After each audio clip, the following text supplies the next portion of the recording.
Perkenalkan, Arthur John Pries. Dia bukan pelukis terkenal atau penemu harta karun yang telah lama hilang. Dia juga bukan penemu alat keren atau pemecah rekor dunia tertentu. Arthur John Pries cuma terkenal karena dia tidak bisa tenggelam. Membuktikan bahwa seseorang bisa beruntung dan sial di saat yang sama, Pries terlibat dan selamat dari beberapa kecelakaan di laut, termasuk pelayaran perdana nahas Titanic. Pries bukan lelaki kaya yang tertarik untuk berlayar demi kesenangan. Dia adalah bagian dari kelas pekerja yang bekerja sebagai stoker atau juru api yang terjebak berjam-jam di lambung kapal uap besar. Pekerjaannya kotor dan sulit. Dia bertugas menjaga nyala tungku, memasok batu bara ke dalam tungku untuk memastikan uap yang dihasilkan cukup untuk menggerakkan mesin. Dia harus berhati-hati agar sistem nggak kepanasan atau seluruh kapal akan mengalami kebakaran. Tungku-tungku itu harus diawasi baik-baik dan terus-menerus ditambah bahan bakar. Dia menghirup semua itu sementara waktu, bekerja dan berjuang dengan keringat dan kotoran. Dia sering bekerja tanpa kemeja karena hawa panas dan selalu belepotan debu batu bara yang hitam. Dan saat akhirnya dia beristirahat, kamar yang dia tinggali bersama teman-temannya ada di dekatnya di bagian kapal yang sama. Tapi dia pasti pandai bekerja karena gak kesulitan memperoleh pekerjaan. Kemanapun dia pergi, sepertinya nasib sial selalu mengikuti. Insiden pertama berupa kejadian ringan ketika masih muda, Pries bekerja di RMS Asturias. Kapal penumpang ini pertama kali berlayar tahun 1907 antara Southampton di Britania Raya ke Buenos Aires di Argentina.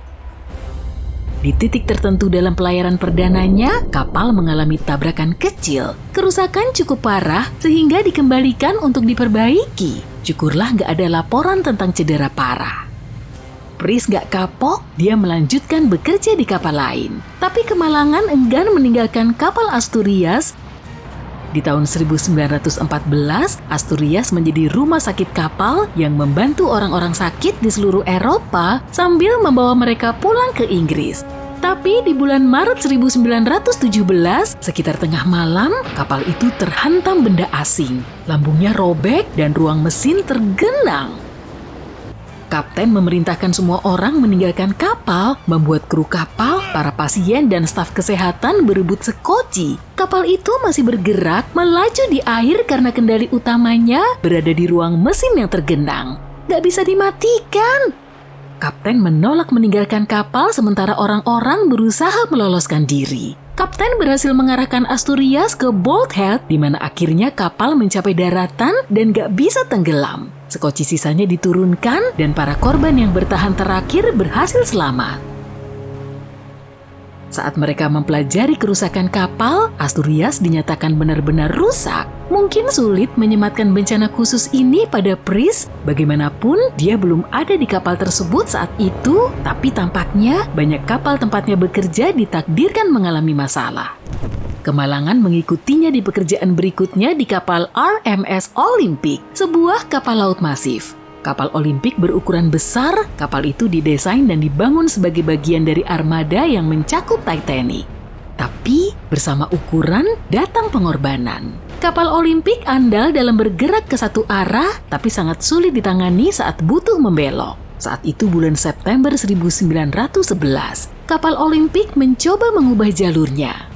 Hawk, kapal yang lebih kecil, berlayar di dekatnya, gak memberikan ruang manuver yang cukup bagi kapal besar itu, dan keduanya bertabrakan. Karena kapal Hawk dirancang untuk menghadapi potensi konfrontasi saat berada di laut lepas, haluannya yang kokoh merobek kapal Olimpik. Dua robekan besar muncul di bagian samping kapal laut itu. Poros baling-balingnya bengkok parah, dan yang lebih parah lagi, kapal itu kemasukan air. Bagaimanapun, Olimpik berhasil sampai di pantai tanpa tenggelam dan gak ada yang cedera parah. Pries gak tahu bahwa ini cuma sedikit cobaan yang akan dialaminya di masa depan. Dia lalu memperoleh pekerjaan berikutnya di kapal baru yang lebih besar, yaitu kapal yang diklaim tak bisa tenggelam, yang dikabarkan sebagai kapal terbesar yang pernah dibangun. Iya, dia akan bekerja di kapal Titanic. Dan pekerjaan yang hebat. untuk memperoleh uap yang cukup guna menggerakkan Titanic, dibutuhkan 29 boiler yang memerlukan 850 ton batu bara sehari. Pris cuma salah satu dari 150 penjaga api yang bekerja keras di lambung bawah kapal itu dengan menjaga nyala api siang dan malam. Gajinya Rp437.000 sebulan, tapi pada 14 April 1912 dia mencampakkan diri dari dunia panas ekstrem ke dunia yang dingin membeku. Sekitar pukul 23:35, para kru melihat gunung es. Titanic berusaha menghindarinya, tapi bunyi alarm sangat terlambat. 5 menit kemudian, keduanya bertabrakan. Gunung itu merobek lambung yang tadinya merupakan kompartemen kedap air di dalamnya rusak parah. Ketika air Samudra Atlantik yang dingin menyeruak masuk, kapal mulai tenggelam. Sinyal bahaya dikirimkan, tapi kapal terdekat Carpathia jaraknya masih 3 jam. Di kegelapan malam dan terjebak di tempat antah berantah, para kru dan penumpang mulai panik. Mereka berebut sekoci penyelamat. Yang lain meloncat ke perairan sedingin es. Total cuma 706 orang yang selamat di malam mengerikan itu.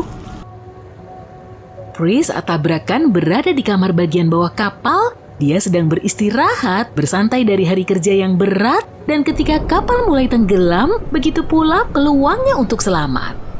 Dia dan teman-temannya bekerja di posisi paling berbahaya di kapal itu. Mereka harus mencari jalan melintasi labirin koridor dan gang yang sebagian sudah kebanjiran dengan sangat cepat ke geladak. Lalu mereka menghadapi air yang dingin, meloncat ke dalamnya, dan berenang putus asa untuk menyelamatkan diri. Laut begitu dingin hingga Pris mengalami radang dingin sebelum menemukan sebuah sekoci. Dia adalah salah satu dari 44 penjaga api yang selamat malam itu. Setelah pengalaman seperti itu, kebanyakan kita akan kapok menginjakan kaki di kapal lagi, tapi Pris harus bekerja. Pekerjaan yang berikutnya juga berakhir dengan bencana. Dia ditawari pekerjaan di kapal HMS Alcantara. Kapal ini tenggelam tahun 1916 dan sekali lagi, Pris adalah salah satu yang berhasil selamat. Dia terluka parah dalam proses itu. Tapi dia terus menekan keberuntungannya dan pekerjaannya yang berikut sebagai penjaga api mungkin terasa sangat dikenal. Dia akan bekerja di kapal yang dibangun oleh orang-orang yang sama dengan kapal Olimpik maupun Titanic. Dan kapal bernama Britannic ini adalah yang terbesar dari ketiganya. Kapal ini juga dipercaya sebagai kapal unggul, penuh fitur keselamatan baru setelah Titanic tenggelam. Misalnya, kapal ini punya 48 skoci terbuka, 46 diantaranya memiliki ukuran terbesar yang pernah dipakai di kapal sebelumnya. 2 diantaranya bahkan diberi motor penggerak dan alat komunikasi khusus. Berita bagusnya, Britannic selamat dalam pelayaran perdananya tanpa insiden. Tanggal 21 November 1916, Britannic terguncang oleh ledakan keras ketika berlayar melintasi Kanal Key di Laut Egea. Lambungnya rusak dan beberapa kompartemen terisi air.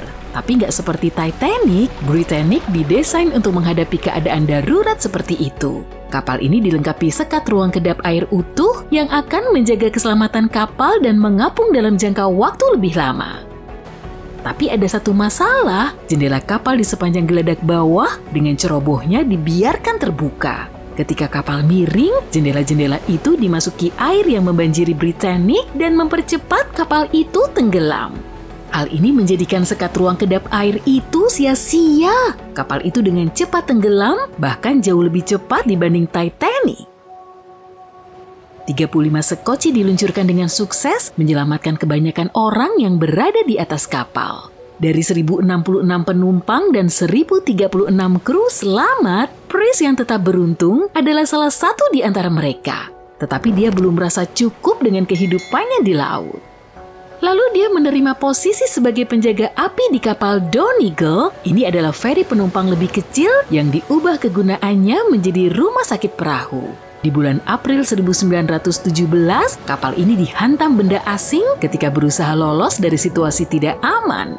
Meskipun Pris cedera kepala, sekali lagi merupakan salah satu dari yang selamat. Dia mengalami 2 tabrakan dan 4 kali tenggelam sebelum akhirnya Pris siap pensiun. Sebetulnya dia bilang bahwa dia menyerah karena gak ada yang mau berlayar dengannya. Apa kamu bisa menyalahkan mereka? Dia menghabiskan sisa umurnya di tanah kering Southampton, Inggris dengan istrinya Annie dan ketiga putra mereka. Tapi Arthur John Pryce akan selalu dikenang sebagai penjaga api yang tidak bisa tenggelam.